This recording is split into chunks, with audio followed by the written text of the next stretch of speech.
I think we're just going to get started, and we will plow right through this. Welcome everybody to the yet another 24-hour Urantiathon. It is going to be a great day that we have ahead of us. I think each time we've had one person or so on average being able to make it through the entire event, even if they just kept it on in the background as they snoozed in their favorite chair. Still, it's a wonderful thing that we've been able to participate in. So thank you everyone for coming to the beginning. And thank you to Antonio Schaefer, whose inspiration it was to do another one of these this January, when we weren't quite sure if or when we would do another one. Antonio said, let's just do it. And so we did. So we're going to dive right into our 24 presentations. The first one up is Marjorie Ray. Marjorie encountered the Urantia book 45 years ago. She's been a student ever since. She's been most fortunate in that in her early time studying, she had wonderful mentors. She's participated in and hosted and fostered study groups from the beginning. She's a trained biochemist and spent her entire career in academic science, retiring after more than 35 years of research. In retirement, she's returned to her long-standing interest in philosophy, especially in the area of ethics, and she's currently living outside of Birmingham, Alabama. Marjorie, it's all you. Thank you, Chris. I appreciate it very much. I'm so happy to see so many friends, and I hope new friends. But first, before we start this session, I'm going to prevail upon my really close friend and who I consider very much a spiritual sister. Jeannie Vasquez is going to open the session with a prayer. So Jeannie, if you will please. Thank you, Margie. Thank you very much. It's my honor. Please close your eyes if you want. Breathe and focus your attention on the Father.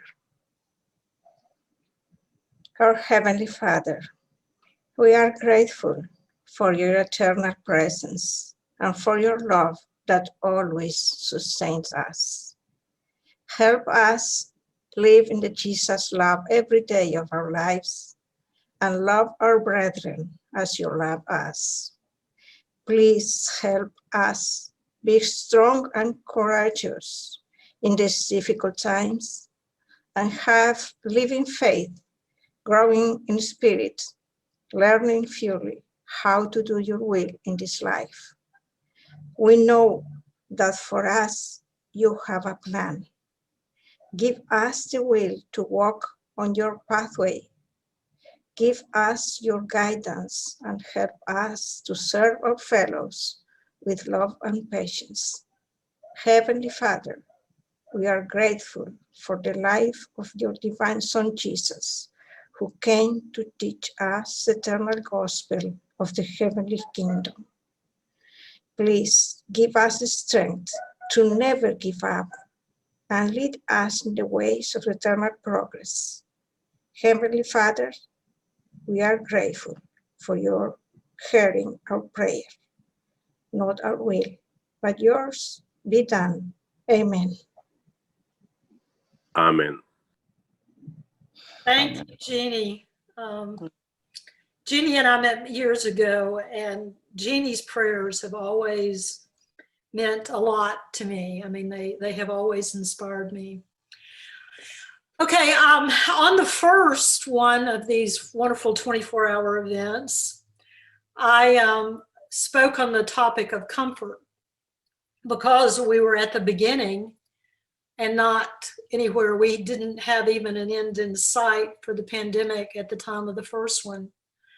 So we all needed a lot of comfort, but we still need comfort. But we're beginning to see a little light at the end of this rather unusual and stressful journey for so many people. And so now we can begin to entertain the idea of joy once again. There are people around us who have been very afraid and are still very, very afraid. And so we still need to offer comfort, but we can also begin to acknowledge joy and good things that have happened during what some consider the most desperate times of their lives. So today I'm going to sort of retread some of the quotes on comfort, but I'm going to add a counter quote, another sort of a mirror quote on joy. We'll somewhat be more focused on joy than we are going to be on necessarily the comfort part of this. But before we start, we're going to do sort of an exercise that we did at the beginning of the one that I did at the first 24-hour event. And that is that during the time that you're through the entire event, however much time you can spend with your brothers and sisters here, you know, pick out one of your older friends here and send them a chat, a personal chat about that offers either comfort or perhaps share some joyful experience that you have had, or something that is encouraging to your already known friend. But here's the other one. I want you to pick out a person that you do not know at all. This is the first time perhaps you have ever seen them. And I want you to do the same thing. Introduce yourself, make a new friend, and you know, share comfort or joy or both. Maybe your favorite quote. Maybe just say, I'm praying for you and that you know, for a peaceful night, or just, you know, it doesn't have to be anything elaborate, but you can do this every time you join. People will be moving in and out. But the thing here is, do not be hesitant to reach out to a new person and begin to share your experience, and of course your love for our revelation and what it has meant to your, you know, to your own life. So I hope that's going to go through the whole 24 hours actually. So please avail yourself of the chat. I would be ecstatic if it were like the busiest thing. And you don't have to do it now, because we're going to study a little bit about comfort and joy. So you may want to get into the topic a little more, and then pick out your people that you want to be in touch with, and do it at maybe the break, or sometime when we're talking about something you're not too interested in. That's fine too, you know. So you kind of have homework, sort of a working homework assignment while we're doing this. Okay, I am going to share my my screen here, and this is going to be interactive. So there's going to be quotes on the screen, and I'm going to do a little bit of an intro once we get the slides up. But then when we start getting into quotes, I would like people to volunteer to read those out loud, because we also need our interpreters to be able to do that for us too. So anyway, so I'll be asking for volunteers to read. Now, when I put my screen up, I am not going to be able to see you very much. So if somebody that is a co-host could call on people for me, I would appreciate that very much if I can't see you. So all right, so here we go.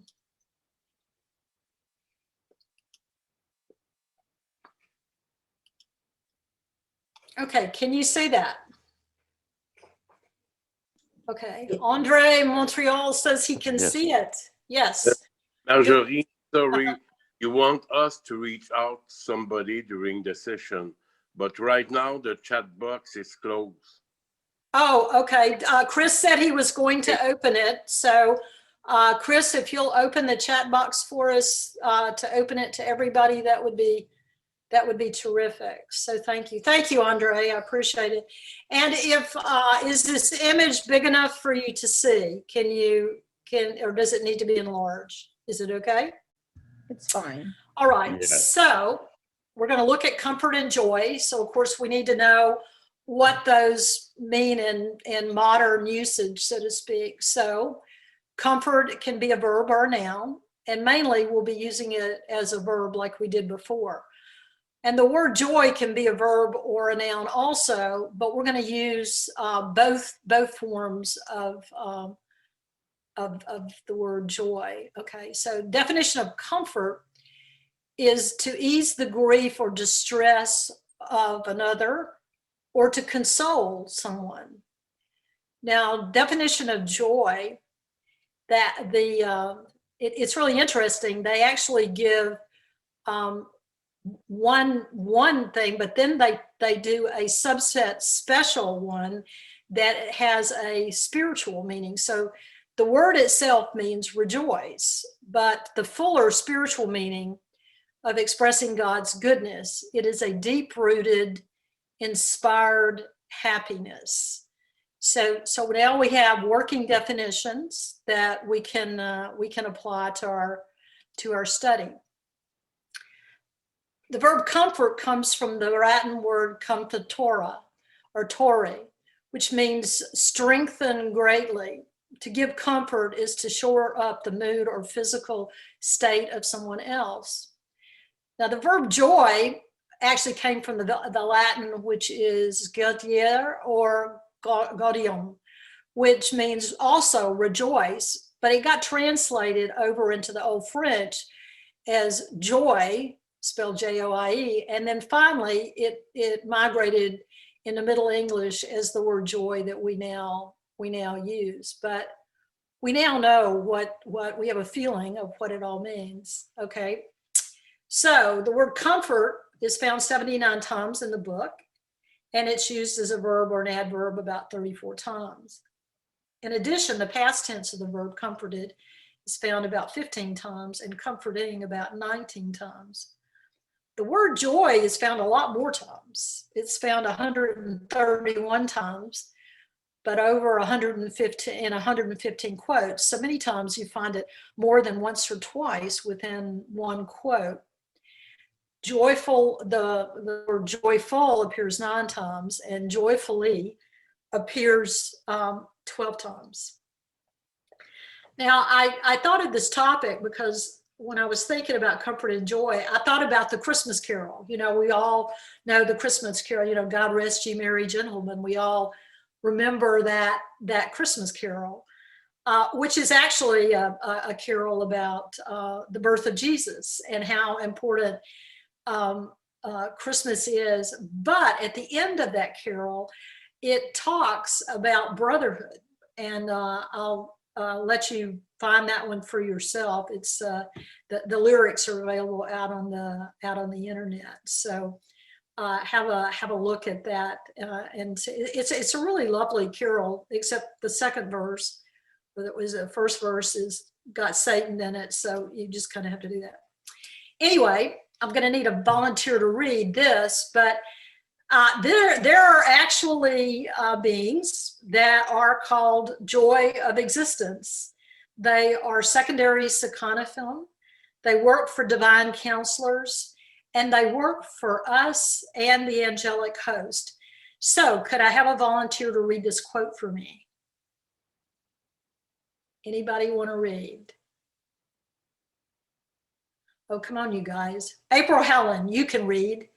Read this for me.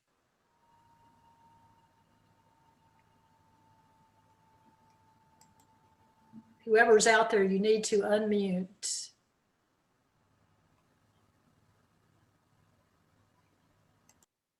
Am I just not seeing folks or what? I'll read it. Okay, great. The joy of existence.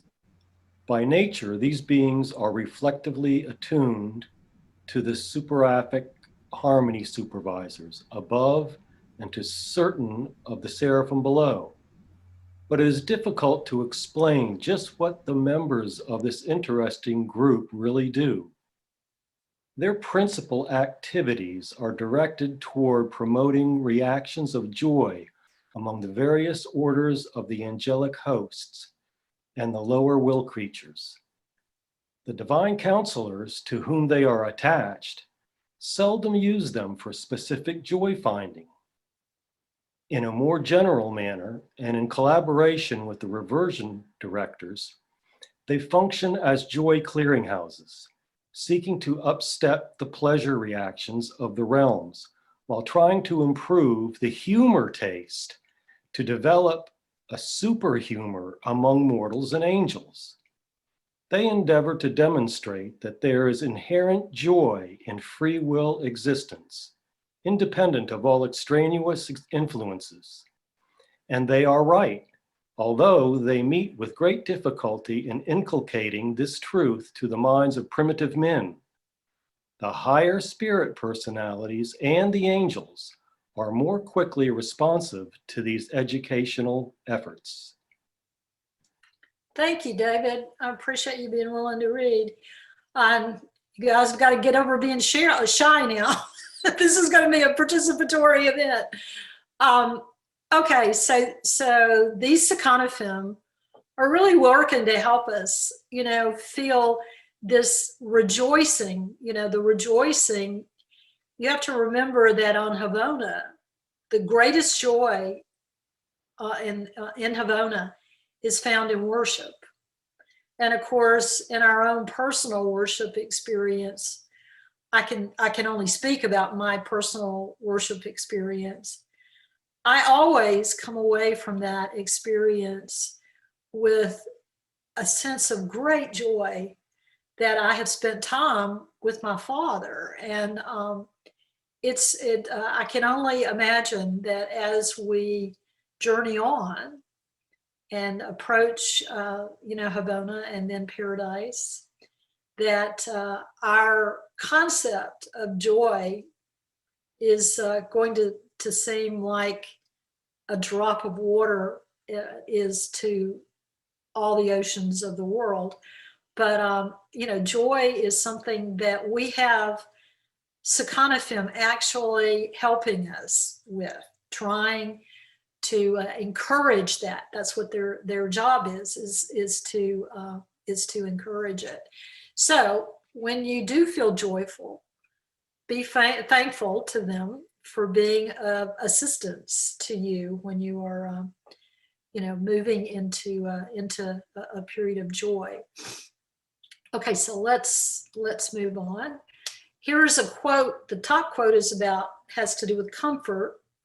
And then the bottom quote, of course, has to do with joy. Do I have a volunteer to read this, please? This is Patty from Boise, Idaho. I'll tackle these two. They're short. Okay, go right ahead, Patty. Terrific. Okay. Does that say paper 148, section 6, paragraph 7? Yes, ma'am. That's it. Okay. Wherefore has the Son of Man come forth from the Father to live such a life in the flesh that he will be able to comfort and succor all those who must henceforth be called upon to endure the afflictions of Job. Is it succor? Did I pronounce that? Yeah, succor or succor. It's to where you actually give comfort or protection. Sort of you're nurturing another person. So. Thank you. Okay. All right. Okay, so the second quote from paper 149, section 6, paragraph 5. I have come into the world to put love in the place of fear, joy in the place of sorrow, confidence in the place of dread, loving service and appreciative worship in the place of slavish bondage and meaningless ceremonies. Okay, thank you, Patty from Boise, Idaho. That's I appreciate it very much.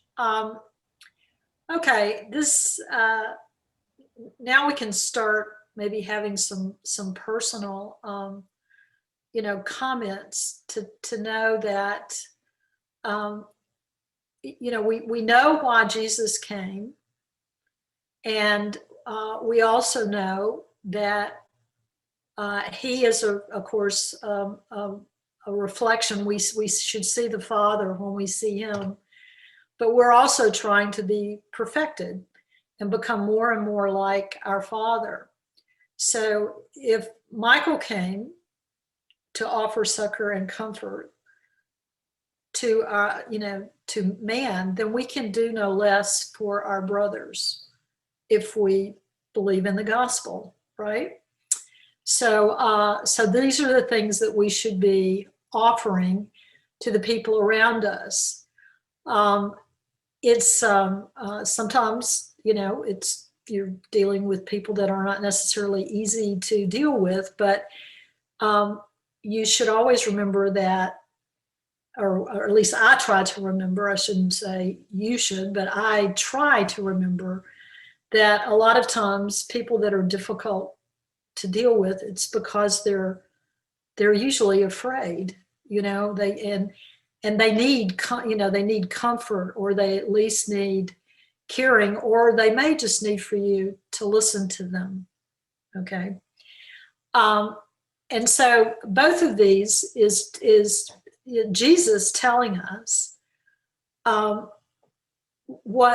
why he came, but it's also a blueprint about how we should be approaching our service and our whole, living, and particularly in this time. So that's sort of like how I asked you to contact first a person you knew, and then a person you didn't know, to offer them comfort, or if for a fact you know that they're sorrowful, something that would be uplifting, uplifting to them, so that you can replace joy with from their sorrow. Anyway, if anybody has anything at this point that they would like, to share, I will share one personal thing. I have a friend who has very bad heart disease, and she's been terrified the whole time, because literally we know that if she were to get the virus, it would be terribly serious for her. And she's a relatively young person. And so on many days, the best I can do for her is to just listen, to be, and I'm talking about an active listener, in that it's to tell them how much you value them and how much you love them, and that you give your time. About all we've got to give is the time that we at this time, and you give time to them, to just listen.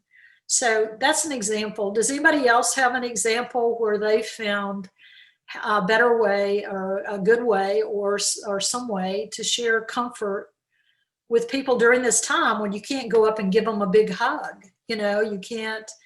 You have to figure out better ways to do that. So does anybody have anything they want to share at this point? I can't see all the hands, so if anybody see Andre and Rick, you got your hand up? Go ahead. All right. Well, I just like to comment on the second quote you have there, which I really like and enjoy. And I think this second quote, to me, when Jesus says, to love one another as he loved us, this is kind of a description of that.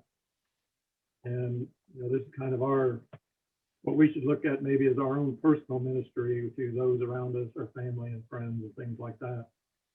And especially in times like this, we talk about how, it's a difficult time right now, but for a lot of people, every day is difficult. There's different difficult times even without the pandemic. So, but, to love one another as Jesus loved us, this is what I think is the guideline for that.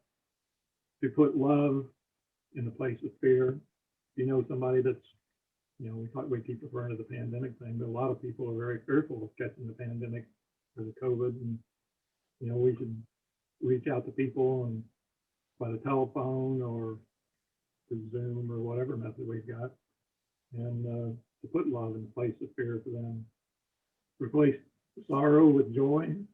You know, that's what we do with our interaction with people, to, you know, assure them that things are going to get better, that God is in control, and they don't need to be sorrowful because there's hope for the future in both this life and the next one. Confidence in the place of dread, you know, that goes back to putting love in the place of fear. Dread is basically fear for the future. And so if we can help people have hope and be confident in the good that lies ahead, the good that actually is happening in life right now. So help them replace their dread of the future with confidence that things will get better, things will improve, and that there is a lot of truth, beauty, and goodness going on in the world right now, even with all the bad things that seem to be happening. And then loving service, you know, and worship, appreciative worship.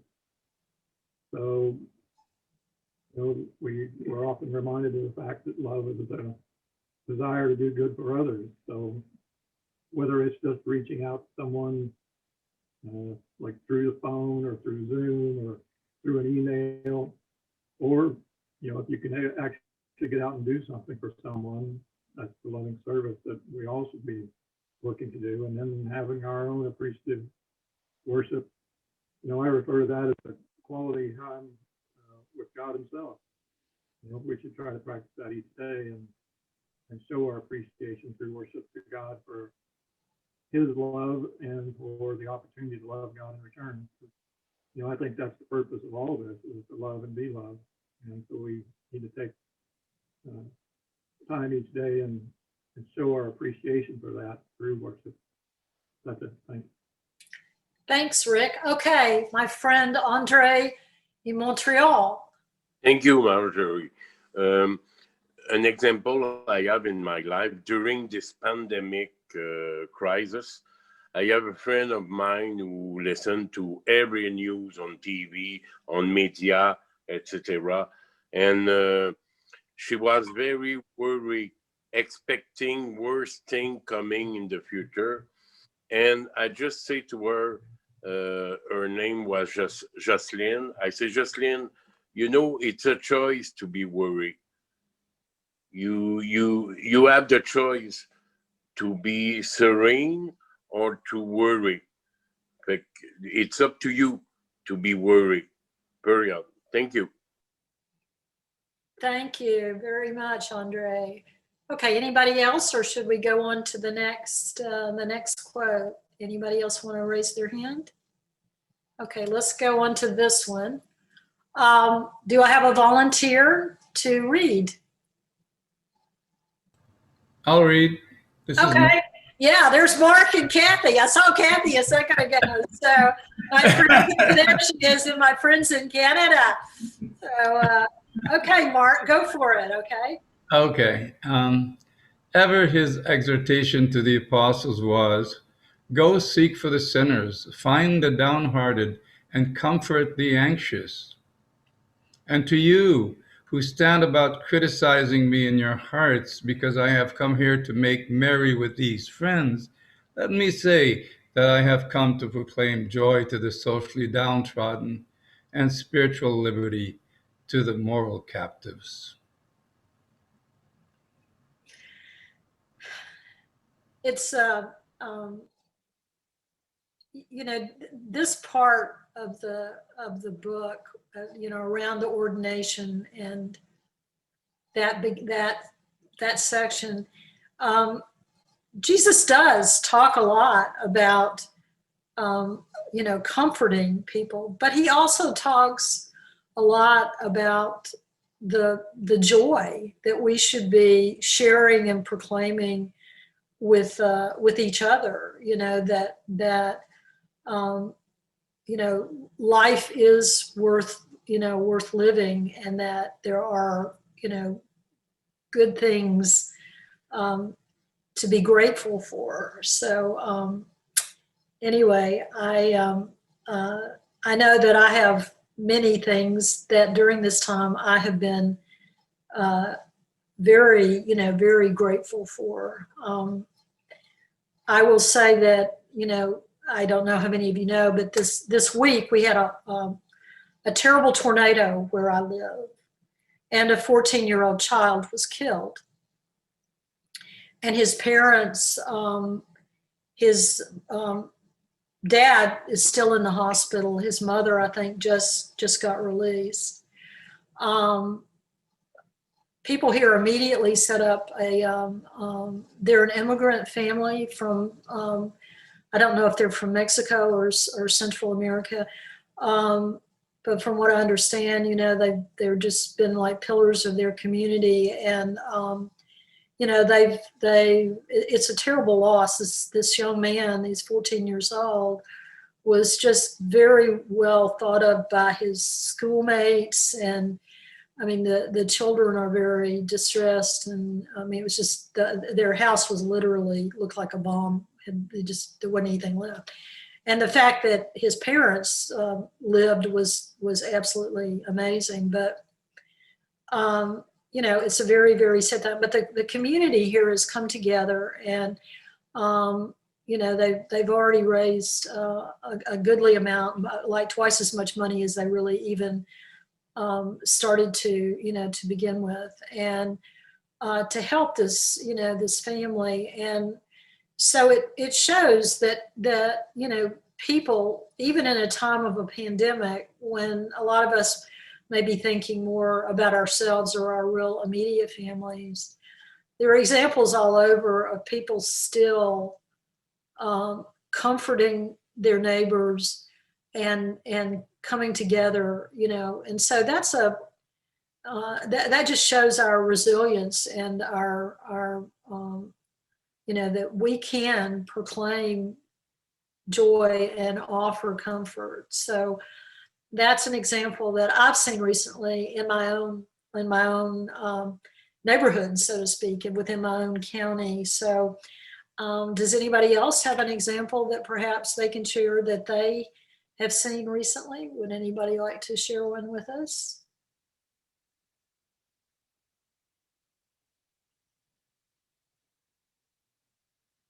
Okay. If not, we're going to go on to the next one. Who would like to read this? I need to see a hand somewhere. Somebody can read for me. I can't see all of you out there because the screen is a little blocked up, but otherwise I'm going to have to start calling on people. And you're not going, hey, Andre Rodatus, you call on people all the time. You read.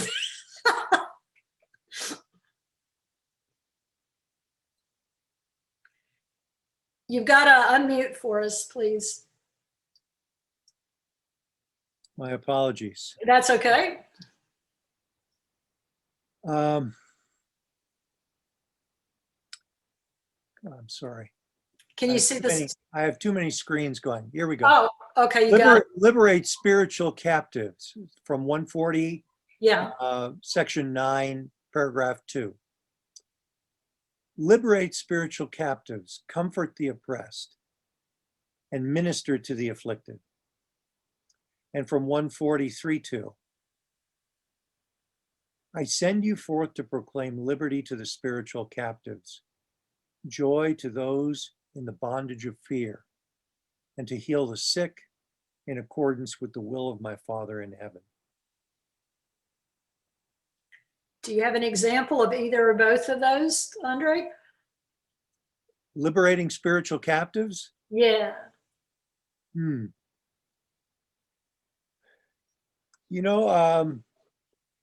don't have a ready example, but I can think of some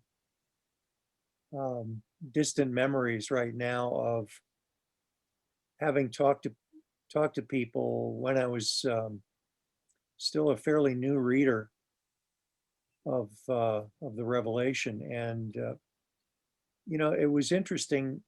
It was interesting when, I don't know what other people's experience is, but when you're in that groove of service, and you're not looking for anything from that, but just to try to help, there seems to be a really very interesting divine interplay that happens, that you start to really be watching for what's going on in that person, to see not just how they're responding to what you're saying, but to be getting a picture as to what might be going on with them. So that's the first thing that comes to mind. The other thing that comes to mind with regard to joy to those in the bondage of fear, there's so many people like that. And when it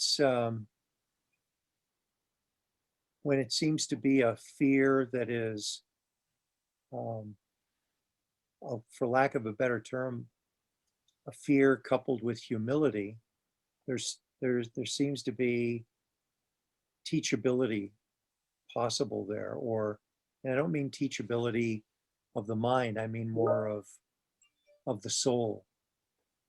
That you're able to perhaps make some inroads if you're paying attention to the person, and show that they're loved, and show that the fear is not necessary. But to those that have fear, and particularly the fear coupled with closed-mindedness, there's very little you can do. Excellent, excellent observation. I agree with you. It's if I have friends that during this time, of course, have been very, very fearful, but of the pandemic, but they are very grounded in their faith. And so when we turn to spiritual matters and we talk about spiritual matters, you see that fear fall away, and you can begin to approach the joy, even if it's just discussion of things that happened in the past. At this time, a lot of people, of course, have lost a number of. I lost my brother. I know that Andres had a loss. Then there's plenty of other people in this group right now who have experienced a loss of a dear friend or a loved one, a relative. But when we gather and we begin to remember the good times of those people, and with a lot of these friends in my church that have a number of quite elderly, they didn't necessarily die from the pandemic. The sad part is that we haven't been able to gather, for like funerals and things like that, or we do it online. But when we are together and we talk about this person and their life and what wonderful things and share funny stories and things like that, we begin to experience the joy and can celebrate the joyful times. It may not be so joyful at this moment, but we can remember the joy we have experienced and be very grateful for it, and be grateful for the people that we have that have graduated on. Of course, I think we have a little bit of an advantage there. We tend to celebrate that they've gotten to a place that we all know is going to be wonderful, and they may have a certain amount of unknowing or unbelief in that area. But anyway, anybody else would like to comment on this particular section? Stuart Kerr. Oh, okay, go for it. I was getting ready to. I was going to get Stuart. Okay, comment, Stuart, and then I want you to read the next one. Okay. Okay, Marjorie. Listen, I want to focus on where I have been focused throughout this presentation, is on that experience of joy.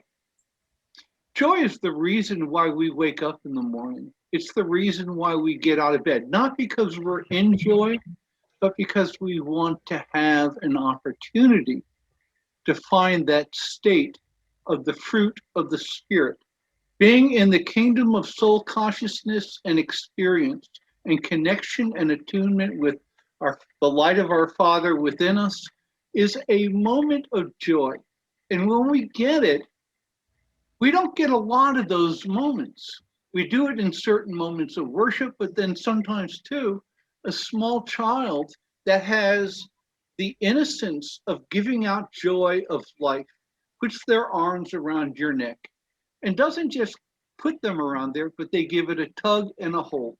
It's a moment of joy. And in that moment, if you do not embrace that infinite moment, that pattern of joy, hold on to it. So what do we do in our lives?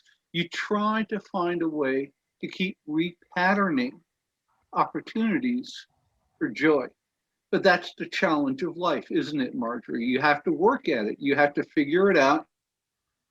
You have to figure out what works for your joy, because your joy is not necessarily my joy. And we don't all share it the same way. It's individual to our relationship, to the uniqueness of the Father, to the uniqueness of us as a child. But we gain joy in that attunement. So that's my take on it. To me, it's just a focus. It's my discipline. It is my objective in life to maximize the moments of joy. Great, thank you. Okay, well, you read, if there's no other comment, I'm gonna get Stuart to read the next one for us, okay? Sure, the next two? Yes, please. Yeah, 177, 1, 2. You may ask me any question that arises in your heart, and we will comfort and console each other. That's nice. Go to your sleep, my brethren, and peace be upon you till we rise on the morrow. One more day to do the Father's will. I would almost say, and share his joy, and experience the joy of knowing that we are his sons, and that's man and woman. Sons are those, by the way, the word sons, unfortunately, in today's world is not understood the way even Paul said, men and women are sons of God. We are men and women, sons, because you know what the word means originally? Those who inherit. In the days of Abraham, only the male inherited, so they were then traditionally an adopting son of the inheritance. But today, men and women, even Paul, to his other discredits, said men and women are equally sons of God. Isn't that an amazing thing, Marjorie? Absolutely. Yeah, it's really, I take great heart in that. The both of these quotes to me are, of course, toward the end of we're moving up to the crucifixion. This is the night before everything really falls apart. And yet, experience the joy of knowing that we are sons of God. That not only makes me joyful, it gives me great comfort at the same moment. So both of these quotes to me are very, very meaningful. So would anybody else like to comment on these? Okay, I'm gonna go on. We gotta keep an eye here on the time. So okay, let's get somebody to read this one, because I got a story for this one. So okay, so who would like to read? Do I have a volunteer? I know there are a lot of people. I'm gonna start calling on you now. If I could, is Bennett on here? I should call on Bennett if he's here. Bennett's there and he's waving. Okay, you gonna read for us? Yes. Okay. Hi, Marjorie. Hi, Marjorie. Hi, Hi. Bennett. Yeah, Bennett's called on me to read a few times, so I'm gonna call on Bennett to read. Okay, please. Shortly after the selection of the 12, and at the time Jesus appointed Andrew to act as director of the group, he said to him, "And now I desire that you assign 2 or 3 of your associates to be with me and to remain by my side, to comfort me and to minister to my daily needs." Let me repeat, I have come that my brethren in the flesh may have joy, gladness, and life more abundantly.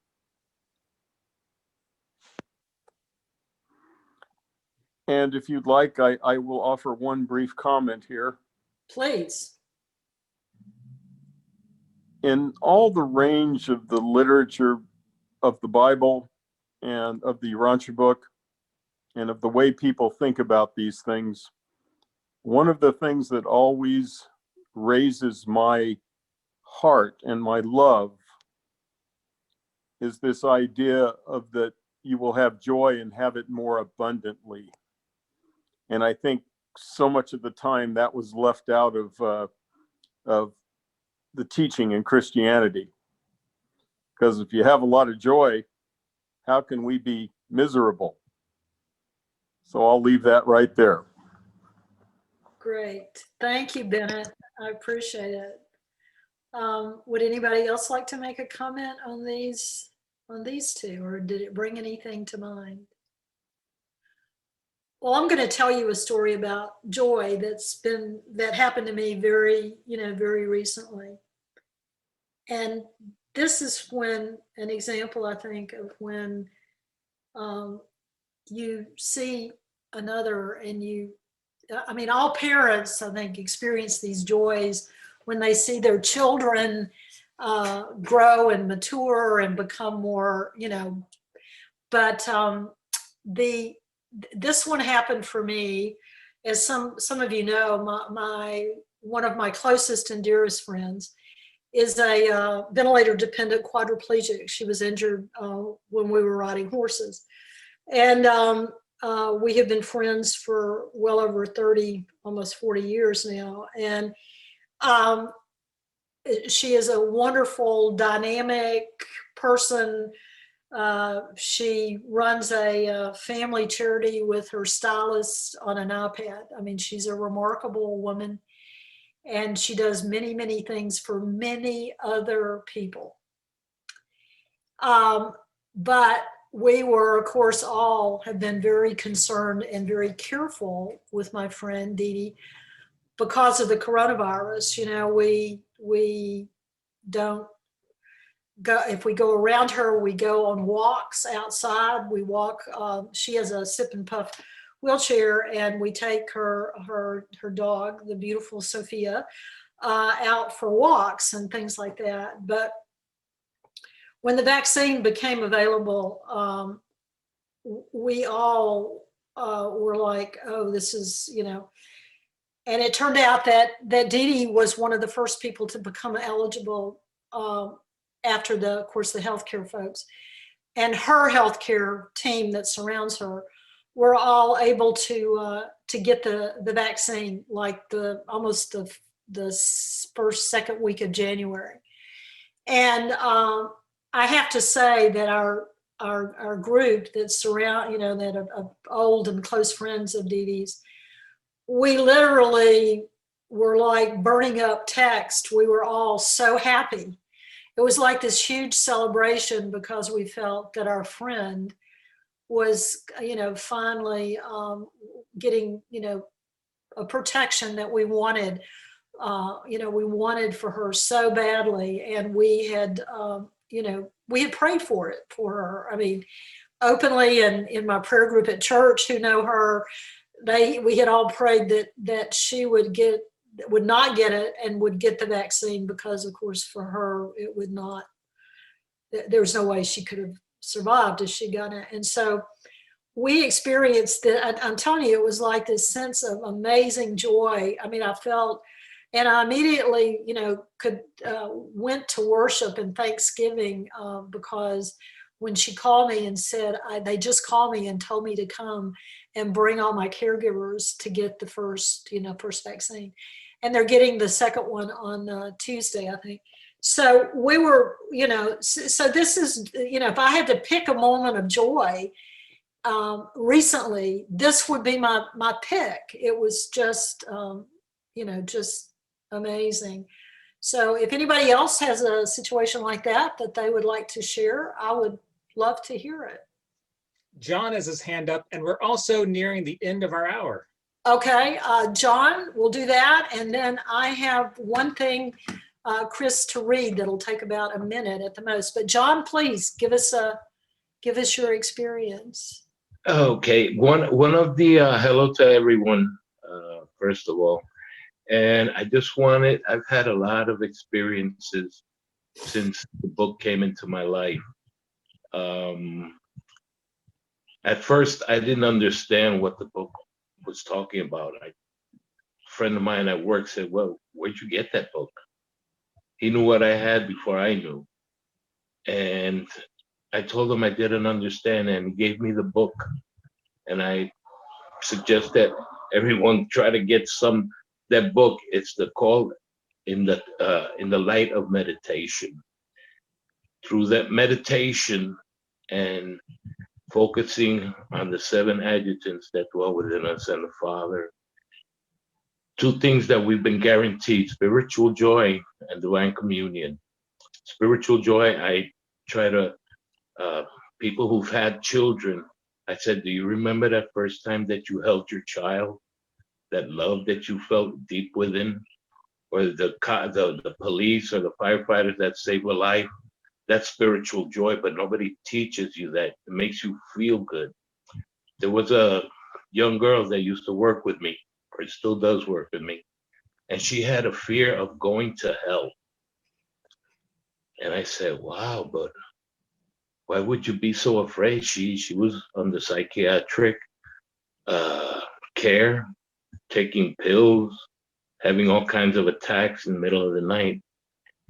And she didn't have any children. So I told her, ask your father, what could you do that would make him dig a hole, fill it with charcoal, light it up, and put you in there to suffer? A few days later, I asked her, what did he say? He said, no, there's nothing that you could do that I would do that to you. He said, and do you think that the one up there would do something like that? And I started, people when they have real problems, they listen.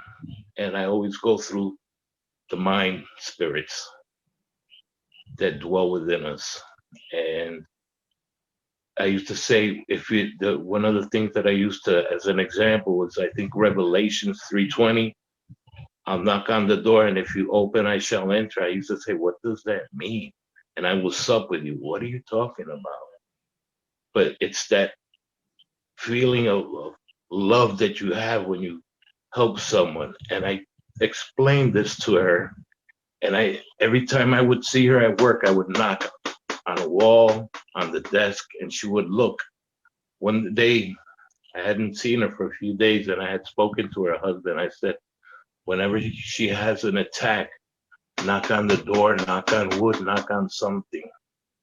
And a few days had gone by and I hadn't seen her. When I saw her, she's apparently had gone into a crisis. And when her husband got to the hospital, she was having an attack. And he knocked on the door, and she just stopped, like the babies when they're crying, and all of a sudden you do something and they all of a sudden stop. She stopped and she said, why did you do that? She said, because Johnny told me.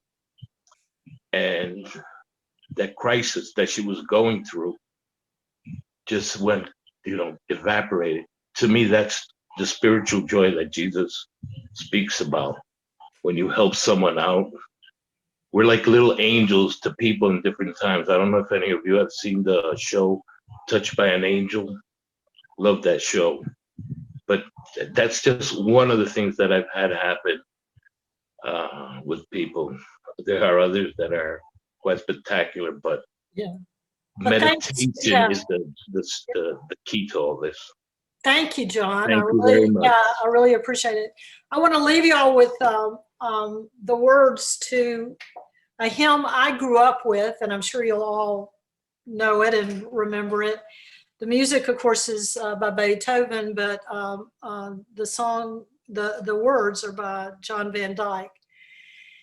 And it is, joyful, joyful, we adore thee, God of glory, God of love. Hearts unfold like flowers before thee, opening to the sun above.